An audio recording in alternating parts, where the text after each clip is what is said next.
Houston Fire Department says a person they identified via surveillance video has a possible suspect in the fire at Winter Street Studios died by suicide Thursday. This says arson investigators and police arrived at his home to arrest him. KPRC2 Sion Rhodes live in the newsroom with details that we're learning. Sion. And Houston fire investigators say, as you reported, that they had surveillance footage of that possible suspect at the scene of the photography studio where it's believed that fire was started. They say that man then took his life last Thursday as Houston police and arson investigators arrived at his home to make an arrest.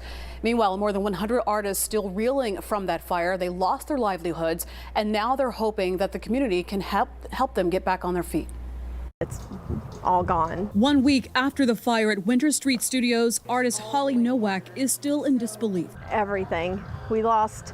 I share my studio with 3 other artists, a glass artist, a metalsmith, and another painter.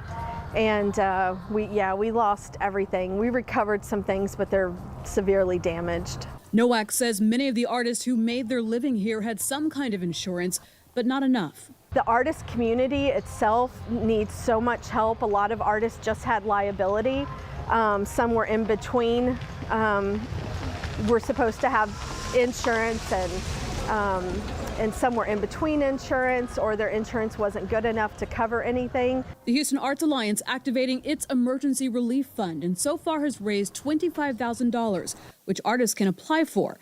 But that's just a fraction of what the artists have indicated they need. So far, with our applications to the fund, we've received more than $750,000 in damage. The Houston Arts Alliance and artists like Holly hoping Houstonians will step in to help keep the artists and their art going.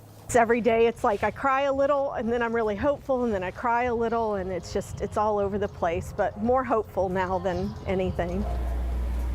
If you would like to help the artists at Winter Street Studios, you can do so by donating to this fund. It's ready.haatx.com. Live in the newsroom, Sion Rhodes, KPRC 2 News. Sion, thank you.